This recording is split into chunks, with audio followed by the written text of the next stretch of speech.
비대위원장이 본인의 생각을 말씀하신 걸로. 저는 원내대표님과 매일 보는 사이입니다. 통상적인 회의를 하는 것이니까요. 여러 가지 시각이 있겠습니다만 당은 당의 일을 하는 것이고 정은 정의 일을 하는 것이 국민을 위한 정치를 하는 길입니다. 자, 지금까지는 서로 바라보면 미소를 짓는 사이였는데 이제는 그러지 못하는 걸까요? 어제와 오늘 사이 윤석열 대통령과 한동훈 비대위원장 굉장히 심상치 않은 모습을 보였습니다. 지금 정치권에서 단연 주목을 받고 있는 상황인데요. 일단 화면 좀 보겠습니다. 어제와 오늘 사이 과연 무슨 일이 있었던 건가? 굉장히 많은 일이 있었는데 핵심만 좀 정리했습니다. 일단 이겁니다. 어제입니다. 한동훈 비대위원장과 이관섭 대통령 비서실장이 만났습니다. 그리고 이 자리에서 이관섭 비서실장은 한 비대위원장에게 사퇴 요구를 한 것으로 알려집니다. 이렇게 보도가 되기 시작을 했죠. 그리고 이 내용이 알려지자 한동훈 비대위원장은 거절을 했습니다. 사퇴 못합니다. 그리고요, 조금 뒤에 언론 공지 문자를 보냅니다. 내용은 이렇습니다. 국민 보고 나선 길 할 일을 할 것이다. 이러면서 이게 도대체 무슨 일이 벌어진 건가? 이게 어제 밤까지 상황이고요. 오늘 아침으로 갑니다. 한동훈 비대위원장 오늘 출근했거든요. 그리고 뭐 회의도 했는데 기자들 앞에서 이렇게 얘기합니다. 사퇴 요구 거절했습니다. 그리고요, 제 임기 총선 이후까지입니다. 총선 이후까지 제 임기는 있는 겁니다. 이걸 강조합니다. 이 사이사이에도요, 굉장히 많은 일이 있었습니다만 큰 골자는 바로 이겁니다. 만나서 요구했다, 거절했다, 다시 한번 강조했다. 이런 상황이 벌어진 겁니다. 자, 그리고 다음 보시죠. 이런 상황에서 윤석열 대통령이 일정을 급박하게 취소합니다. 5번째 국민과 함께하는 민생토론회. 이거 윤석열 대통령이 그동안 굉장히 공을 들였던 행사거든요. 오늘 5번째 행사인데 앞서 4차례는 직접 주재했습니다. 그리고 생중계도 했죠. 오늘도 그럴 예정이었어요. 그런데 이 행사 30여 분 전에 오늘 일정이 없다라는 공지가 나온 겁니다. 자, 그럼 궁금하잖아요. 도대체 무슨 일이 있었길래. 자, 대통령실의 공식적인 설명은 윤석열 대통령 목이 잠기고 감기 기운이 있어서 오늘 참석할 수 없습니다라고 설명이 나왔습니다. 이 자체도 좀 심상치 않습니다. 자, 그럼요. 지금부터 정광재 국민의힘 대변인 연결해서 좀 상황을 하나하나 좀 짚어보도록 하겠습니다. 자, 정광재 대변인 나와 계시죠? 네, 안녕하세요. 동광재입니다. 예, 오늘 굉장히 사실은 바쁘고 부산한 하루 여당이 지금 그런 상황인데 일단 전화 연결 감사 말씀 드리고요. 우선 가장 궁금한 거는요. 제가 앞서서 잠시 간단하게 설명드렸는데 지난 주말과 오늘 도대체 여당, 여권 내에 어떤 일이 있었던 겁니까? 어젯밤에 이게 한 방송국의 첫 보도가 나왔잖아요. 예. 그 이후에 여러 당 인사와 저도 통화를 많이 했습니다. 그래서 이 당의 어수선한 분위기가 있다는 것은 뭐 사실인 것 같고요. 특히 이제 선거가 79일밖에 남지 않은 사람들에게는 선거 준비하는 사람들 상당히 이 문제를 심각하게 바라볼 수밖에 없습니다. 그런데 지금 앵커께서 설명을 해주신 것처럼 어제 대통령실의 이관섭 비서실장 또 윤재욱 원내대표 한동훈 비대위원장이 서울 모처에서 만나서 최근에 당 운영과 관련해서 대통령실에서 갖고 있는 불만들을 한 위원장에게 전달한 것은 이제 사실입니다. 또 한동훈 비대위원장도 오늘 출근길에 사퇴 요구에 대해서 자신이 거절했다라고 밝혔기 때문에 사실상 대통령실에 사퇴 요구가 있었다는 것도 확인해 준 셈이거든요. 그러나 앞으로의 이 갈등 양상이 어떻게 진행될 것인가에 더 많은 관심을 갖고 사퇴를 조심스럽게 살펴보는 중이라고 제가 당 분위기를 말씀드릴 수밖에 없을 것 같습니다.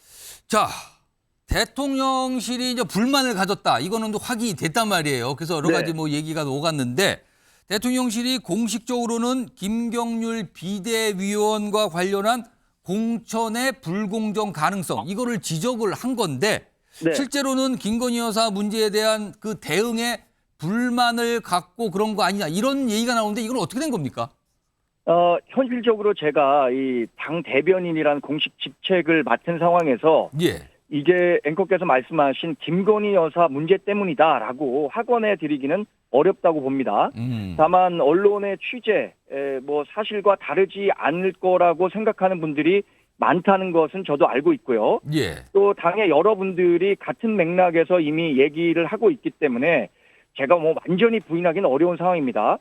그런데 지금 당에서 주류적으로 얘기하는 것은 이런 겁니다. 김 여사가, 그러니까 김건희 여사가 상당히 억울한 측면이 있다. 왜냐? 예. 이게 빠질 수밖에 없는 함정을 파놓고 이거 함정에 빠졌다고 함정에 빠진 사람을 비난하고 조롱하는 것, 이것은 옳지 않다는 인식을 예. 당의 여러분들이 갖고 있는 것은 사실입니다. 예. 그런데 반대로 한 위원장이 얘기하는 이게 국민 눈높이 이런 것들은 어떤 정치적 수사로 볼 수 있는데 이것을 대통령실이 한동훈 위원장이 전혀 할 수 없는 얘기다라고까지 얘기하는 것은 또 지나친 무리 아니냐라는 시각도 분명히 있기 때문에 예. 이 부분을 제가 어느 쪽이 옳다라고 말씀드리기는 현실적으로 좀 어렵다는 말씀을 드립니다. 그렇다면 김건희 여사 관련 문제를 바라보는 국민의힘 내부 구성원들의 의견과 시각이 좀 갈리고 있다. 이렇게 봐도 되는 겁니까? 예, 맞습니다. 당에는 어차피 이 건강한 의견 수렴이 필요하다고 봅니다. 다양한 목소리를 수렴할 필요가 있다고 생각하는데 예. 어느 한쪽의 목소리에 지금 힘이 실려 있다라고 말씀드리기는 어려울 것 같습니다. 이른바 뭐 우리 친윤 중심으로는 김건희 여사에 대한 동정론, 그러니까 민주당과 윤석열 정부를 반대하는 세력은 줄곧 해서 김 여사를 공격하고 있는 게 사실입니다. 이 과도한 마녀 사냥식의 여론이 있다라는 분만의 목소리가 있는 거고요. 예. 이 내용을 좀 잘 아는 사람들일수록 이런 생각들을 많이 갖고 있습니다. 예. 반대로 선거 준비하는 사람들, 저를 포함해서 이 정도 수준은 대통령실에서 용인해줘야 되는 건 아니냐라는 목소리를 내는 것도 사실 있는 게 사실입니다. 결국 대통령실과 당 모두 사실 이번 사안을 보는 시각은 명확합니다. 이번 선거를 이겨야 윤석열 정부가 성공할 수 있고 예. 한동훈 법무장관의 진정성도 결국에는 대통령을 위한 것이다라는 부분들에 대해서 더 긴밀히 대통령실과 당이 협의하고 그런 내용들, 노력들이 있어야 되겠죠. 왜냐하면 이 상태로 이제 79일밖에 남지 않은 선거를 치른다는 것은 정말 상상하기도 어려운 일이라고 모든 사람들이 인식을 같이 하고 있거든요. 예. 그러니까 대화 노력들이 더 필요하다고 보고요. 예. 이번 보도를 사실 처음 보도한 매체에서 다시 최근 보도 내용 한 걸 보면 예. 윤석열 대통령이 이 한동훈 위원장이 사당화하려 하는 것에 대한 경계의 목소리를 냈을 뿐이지 완전한 갈등의 봉합 여지까지 예. 막아둔 것은 아니다라고 추가 보도를 했다는 점을 말씀드립니다. 자, 혹시요 이번 건과 관련해서 이게 국민의힘 구성원 간에 약간 시각차도 있고 의견이 차이는데 이게 네. 향후에 구성원 간의 갈등 요인이 될 가능성 이건 좀 어떻게 봐야 됩니까? 사실 선거철이 되면 아주 작은 사안도 이 큰 갈등으로 번질 수 있는 폭발력이 있다고 봅니다. 그런 예. 화제성이 있다고 보는데 다만 우리가 갖고 있는 공감대는 당정 모두 당은 당의 일을 하고 정행은 정의 일을 한다고 얘기한 게 한동훈 위원장의 얘기긴 하지만 예. 결국 당정 모두 4.10 선거에서 승리해서 윤석열 정부를 역사적으로 성공한 정부로 마무리해야겠다라는 공통의 목표. 제가 아까도 말씀드렸는데 이 큰 목표 아래 이 작은 갈등들은 계속해서 봉합하려는 노력이 필요하다고 보고요. 예. 저도 지금 많은 분들이 국민의힘과 대통령실과의 관계에 대해서 우려를 하고 계신 것으로 아는데 이런 갈등을 잘 봉합하려는 노력들 역시 물밑에서 많이 이루어지고 있다는 점을 말씀드리고 싶습니다. 자, 마지막 질문 하나 드릴게요. 오늘 사실 윤석열 대통령이 오전에 민생 토론에 참석이 예정돼 있었는데 직전에 이게 취소가 돼서 불참이 됐거든요. 네. 이 내용이 좀 알려졌을 때 국민의힘 내부에서는 조금 당혹스러워 하셨나요? 어떤 분위기였습니까? 당연히 뭐 당혹한 분위기가 있습니다. 그러니까 참석을 하지 못하는 진의가 어떤 것이냐. 예. 이런 부분들에 대해서 설왕설래 당연히 화제가 됐었는데 예. 일단 저는 대통령실이 공식적으로 윤석열 대통령께서 지금 감기에 걸려서 목소리를 내기 어렵다라고 얘기를 예. 했으니까 그 부분을 공식적으로 말씀드리고 다만 언론의 해석의 영역은 있다고 봅니다. 이게 이 당정 갈등이 계기가 돼서 불편한 심기를 노출한 것 아니냐라고 얘기하는 예. 언론의 평가도 저는 존중해야 한다고 봅니다. 알겠습니다. 지금까지 정광재 국민의힘 대변인이었습니다. 고맙습니다. 네, 고맙습니다. 자, 정광재 대변인께서 굉장히 여러 가지, 뭐 다양한 설명했지만 굉장히 신중하면서도 여러 가지 설명을 좀 해주셨어요. 자, 이런 가운데 오늘 한동훈 비대위원장, 제가 아까 말씀드렸죠. 출근하면서 몇 가지 얘기를 했는데 그 한동훈 비대위원장이 오늘 남긴 말, 그리고요. 이철규 비대위원도 어떤 설명을 많이 내놨거든요. 두 사람의 목소리 연속해서 들어보겠습니다. 저는 4월 10일 총선이 우리 국민과 이 나라의 미래를 위해서 정말 중요하다고 생각합니다. 그렇기 때문에 제 모든 것을 아낌없이 쏟아붓겠다는 각오로 이 자리를 받아들였고, 제가 부족하지만 그동안 최선을 다해왔습니다. 저는 선민후사하겠습니다. 제 입장은 처음부터 한 번도 변한 적이 없습니다. 여러분 가시다가 교통사고 나시면은 교통사고를 야기한 사람이 책임을 져야 됩니까? 왜 집에 안 있고 길거리에 나와가지고 교통사고 당했냐라고 책임을 물으면 여러분들께 묻는다면 동의하시겠어요? 똑같은 케이스잖아요. 제가 알기로는 절차를 거쳐가지고 던져놓고 이미 국고에 기속이 됐는데, 국고에 기속된 물건을 반환하는 것은 국고 횡령이에요. 그 누구도 반환 못합니다. 그런데 그걸 뭐 반환해라, 또 사과해라. 사과라는 것은 불법이라든가 과오가 있을 때 사과하는 거예요. 피해자에게 사과하라고 한다는 것은 저는 개인적으로 생각이 다릅니다. 네, 죄송한데 길은 막지 마시고. 네. 예, 저런 대화가 오갔는데 글쎄 이게 약간 결이 다른 걸까요? 아니면 같은 맥락인 걸까요? 뭐 듣기에 따라서 다르게 들으신 분도 있고 같다고 들으신 분도 있을 것 같은데, 자, 김철원 경일대 특임 교수 나와 계신데요. 지금 국민의힘 여당 소속이시니까 지금 이번 상황을 보고 이제 전반적으로 말하길 여당이 좀 뒤숭숭하다. 뭐 이거는 모든 사람들이 다 인정하는 것 같아요. 국민의힘 오늘 많은 분들과 전화 통화도 하고 접촉도 해보셨을 텐데 지금 당 분위기가 어떻습니까? 일단 뭐 초유의 사태니까요. 왜냐하면 윤석열 대통령 하면 우리 이 한동훈 장관이 떠올랐고, 한동훈 장관 하면 윤석열 대통령이었는데, 그랬는데 이 두 분 사이에 지금 잘 모르는 어떤 신뢰 훼손 행위가 벌어진 상황이거든요. 그렇기 때문에 지금 한동훈 장관이 뭐 위원장 되시고 난 다음에 사실 이 국민의힘의 총선 승리를 위해서 모셔온 분이거든요. 예. 그리고 지난주까지 전국을 돌면서 팔도 사나이라는 별칭을 얻을 만큼 굉장히 이 국민의힘을 조금 단결시키고 분위기를 업을 시켰는데, 예. 갑자기 지금 이런 상황이 벌어진 지금 겁니다. 나가는 화면이 이게 얼마 전에 있었던 신년 인사회잖아요. 네. 그때 한동훈 비대위원장이 마이크를 잡고 인사말을 하는 모습을 쳐다보는 윤석열 대통령의 그 표정. 예, 따뜻하고 아주 그거 훈훈했었죠. 예. 굉장히 흐뭇하다 뭐 이런 느낌이었단 말이에요.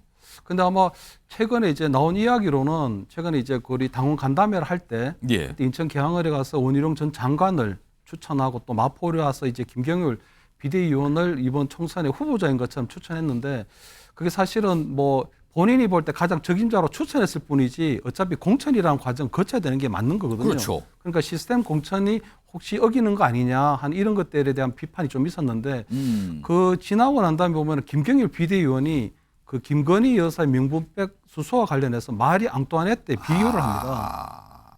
그러면서 이제 덧붙인 예, 말이 예. 사치와 물란한 사생활 이런 여러 가지 것들을 마리 앙뚜아네트를 비유하면서 김건희 여사의 부분을 건드렸거든요. 그런데 그때 그럼 한동훈 위원장이 그런 여러 가지 다양한 이견에 대해서 중심을 딱 잡고 흔들리지 않아야 되는데, 그 다음날 보면 한동훈 위원장이 또 국민의 눈높이에서 볼 때 걱정할 부분이 있다는 쪽까지 나가버리거든요. 예. 그렇게 보면 대통령실 입장에서 볼 때는 이것은 분명한 몰카 공작인데, 몰카 함정인데, 갑자기 한동훈 위원장이 대통령실의 입장을 대변해 주지 못하고 그냥 본인의 생각을 이야기할 것 같으면, 그럼 대통령실에서도 이 부분에 대해서 조금 더 제고할 수밖에 없는 상황 같거든요. 그래서 아마 윤재옥 원내대표와 그때 한동훈 위원장이 한 20분 정도 비공개 회동 때 예. 아마 그런 여러 가지 우려들을 전달했을 것 같습니다. 그리고 그때 아마 김경률 비대위원에 대한 사과라든가 김경률 비대위원의 어떤 사태까지 예. 아마 좀 조율할 수도 있었을 것 같은데, 아마 한동훈 위원장이 김경률 비대위원은 본인이 직접 삼고초려에서 비대위원을 모셔왔기 때문에 예. 본인이 그 제안은 거절했을 것 같고요. 그러다 보면 결국은 이제 뭐 대통령실에서 볼 때는 한동훈 위원장에 대한 좀 어떤 처음에 만났을 때는 그 지지를 철회한다고 했다는 거거든요. 이간섭 비서실장이 어떤 대통령의 의중을 따라 좀 지지를 철회한다고 했는데 그 다음날 오늘 지금 그 한동훈 위원장이 출근길 첫 일성으로 예. 그 사퇴 요구를 거절한다고 하는 거거든요. 거절했다 자기가. 그 제가 볼 때 저게 이제 생각보다는 이제 신뢰 훼손되는 부분인데 어떤 그 사퇴 요구에 대해서 거절한다는 거를 그 위원장 입장에서 할 수 있는가 하는 부분이거든요. 어쨌든 그거는 이제 대통령의 권위에 대한 도전일 수도 있는 거거든요. 왜냐하면 대통령 쪽에서 어쨌든 간에 당정 일체 예. 상황에서 있는데 그래서 그런 부분들이 있고 그래서 지금 대통령실에서 만약에 한동훈 위원장에 대한 사퇴 요구를 했다면 사퇴 이후에 대한 시나리오까지도 다 검토했다고 봐야 되거든요. 그래서 지금은 서로 간에 제가 볼 때 신뢰가 훼손돼 있고 오늘 민생 토론회까지 대통령께서 참석하지 못할 정도면 굉장히 이 상황을 기분 나쁘게 받아들이고 있고 불쾌하게 받아들이고 있는 상황이다. 그렇다면 한동훈 비대위원장에 대한 사퇴 여론이 당내에서 계속적으로 논의될 가능성이 크고 커질 가능성이 높아 보인다. 이래 보입니다. 지금 이 상황을 바라보는 정치권과 언론이 쓰는 표현을 강도로 얘기하면 일단 대충돌이라고 표현한 데가 있고요.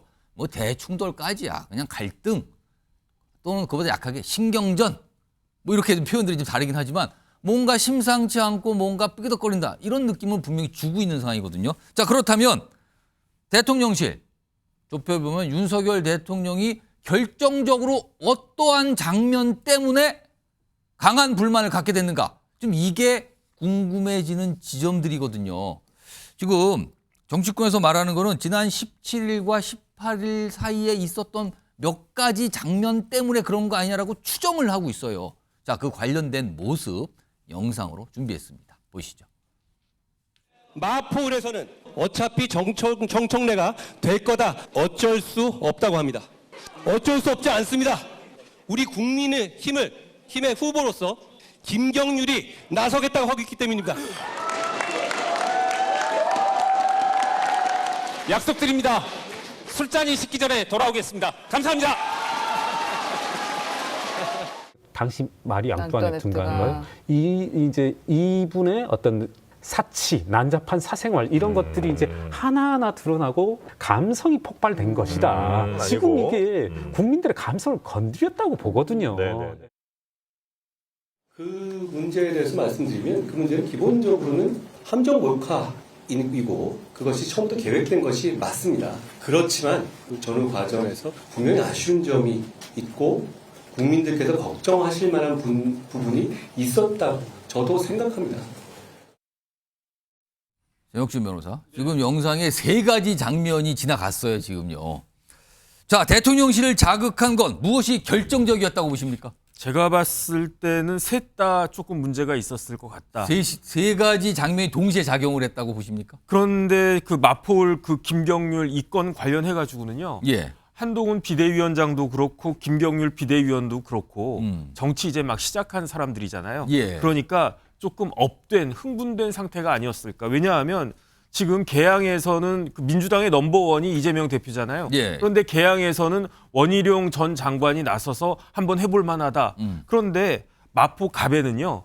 현직 의원들 뭐 한 서너 명 벌써 전직 의원까지 합치면 진짜로 아주 무게감 있는 사람들이 다 도전하고 나섰는데 예. 의뢰는 없었단 말이에요. 마포 의뢰는 누가 있습니까? 민주당의 넘버2인 정청래 최고위원 있잖아요. 예. 그런데 이제 김경률 비대위원이 용기를 내가지고 내가 하겠다, 해보겠다. 그러니까 김경률 비대위원도 그렇고 한동훈 비대위원장도 그렇고 좀 이렇게 흥분하고 해가지고 업돼서 저런 이야기 할 수 있는 거 아닌가? 근데 저거 가지고 이렇게 기분 나쁠 것인가? 그런 생각은 들고요. 그런데 이제 감정적으로 제일 기분 나쁜 건 아마 마리 앙뚜아네트일 거예요. 김경률 비대위원의 그 인터뷰 발언. 그러니까 김경률 비대위원이 마리 앙뚜아네트가 뭐 사치와 뭐 난잡한 사생활 조금 전에는 이야기 나왔잖아요. 그런데 저거는 사실과 다릅니다. 마리 앙뚜아네트가 그렇게 사치스러운 왕비가 아니었어요. 프랑스 혁명의 와중에서 예. 그야말로 사치스러운 왕비로 프레임이 짜여졌을 뿐이지 오히려 그 이전에 있었던 프랑스 왕비보다도 더 절제가 있는 그다음에 착한 그런 왕비였단 말이에요. 그런데 뭐가 오해가 있었다는 거군요, 그때. 아니 당시에. 그런데 마리 앙뚜아네트와 같은 프레임을 김경률 비대위원이 경솔하게 지금 영부인에게 씌운 것 같은 그다음 뭐 사생활 운운하니까 예. 그러니까 일단은 뭐 대통령이나 영부인이나 좀 그 기분은 안 좋았을 것 같고 그다음에 결국은 이제 그 한동훈 비대위원장이 이러한 마음을 잘 그 살피지 않고 좀 시차를 두고 이야기했으면 좋겠는데 이러한 말들이 다 18일, 19일 지난주에 예. 다 그냥 연달아 계속 막 하니까 좀 대통령께서 기분이 나쁘지 않았을까, 영부인도 좀 그 언짢지 않았을까 그런 생각은 드는데 저는 그래도 이해가 안 되는 게 저러한 것들이 과연 비대위원장 보고 내려오라고 할 만큼 그런 문제인가?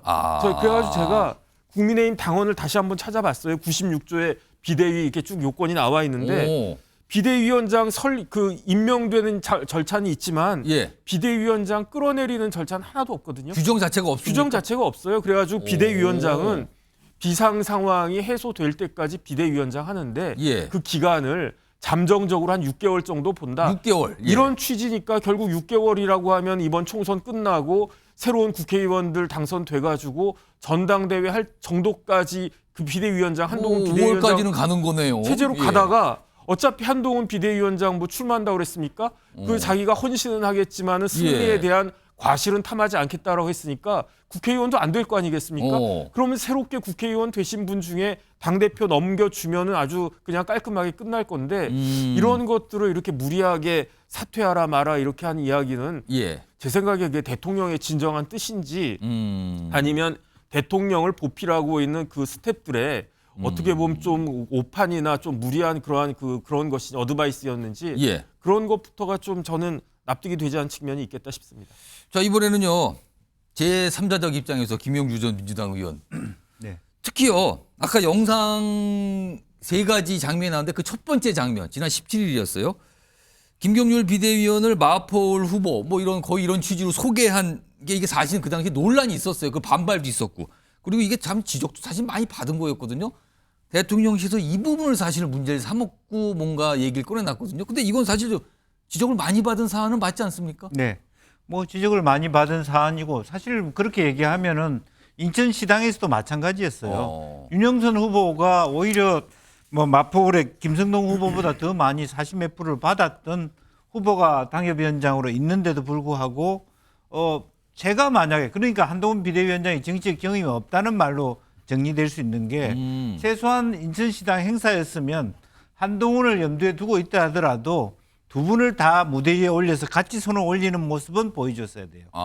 마포울도 마찬가지입니다. 사실은 김경률 계신 분들 그럼요. 당협위원장 그동안 4년 동안 현수막값만 예. 해도 몇백만 원, 몇천만 원 쓰시고 당원 관리하는데 얼마나 힘든데 어느 날 갑자기 듣도 보도 못한 진보 단체, 시민 단체 하던 사람 데리고 와서 갑자기 말하자면 최고의 비대위원장이 손들어주는 이거 마포울 당원들이 용납할 수 있겠습니까? 그렇죠. 그래서 지적이 참 많이 나왔는데 미숙한 거예요. 예. 이제 그러나 그게 이제 본질이 아니다. 만약 그게 본질이었다면 인천시당 건도 문제가 되는 거예요, 똑같이.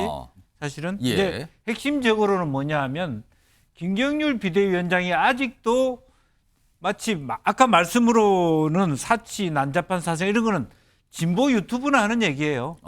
여당 비대위원이 할 수 있는 정도의 수준은 지나간 겁니다. 실제로 오히려 한동훈 비대위원장이 얘기한 것처럼 국민의 눈높이에 안 맞는 부분이 있다. 조금 더 조심해야 된다. 뭐 김건희 여사라든지 그 정도 얘기. 그 뒤에 얘기를 해보십시오. 윤석열 대통령 입장에서 가만히 있겠습니까? 이 루이 16세하고 마리 안토네트가 어떻게 됐습니까? 단두대에서 처형당했어요.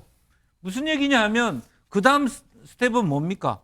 탄핵당하고 감옥 가는 것이 연상이 되지 않겠습니까? 그러니 그 얘기를 들었으니 이렇게 되는 겁니까? 그러면은? 그런 거죠. 실제로 그 뭐 마리 앙토네트의 얘기가 아니라 그러면 그 윤석열 대통령이 루이 16세고 그 결말이 어떻게 됐습니까? 민주당이나 진보 단체에서 얘기했듯이 퇴진, 탄핵 그 길에 대한 이야기, 프랑스 혁명, 그리고 정권 넘어가고 당연히 대통령이 열받을 수밖에 없는 부분이 있다라고 생각이 들고요. 그러니까 더 핵심적인 건 뭐냐 하면 2018년부터 한동훈 검사가 사실은 삼성바이오 문제 때문에 실제로 참여연대하고 코어를 하면서 김경률 회계사하고 만났거든요. 그래서 그때부터 좀 알고 있고 인연이 생겼다. 예.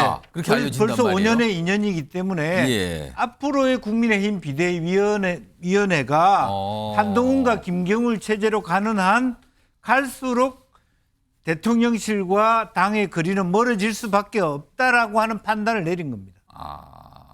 그 묵과할 수 없는 지점이 그대로 그래서 지금 나타나는 불만 표시가 나오고 사퇴 요구가 나오고 이런 그래서 일이 벌어졌다. 윤재옥 그 원내대표를 통해서 1차 아마 경고를 했을 텐데 그런 부분이 정리가 안 되다 보니까 예. 2차적으로 더 충격적인 레드카드가 나왔다 봅니다. 아무튼 많은 분들이 생각지도 못했던 사실은 한동훈 비대위원장은 윤석열 대통령의 측근 중에 측근 뭐 통상 이렇게 얘기를 듣고 평가를 받은 인물인데 지금 이런 모습이 나타난 겁니다. 일단 저희가 이 시간 순서대로 그리고 어제 오늘 상황 뭐 여러 가지 좀 전해드렸어요.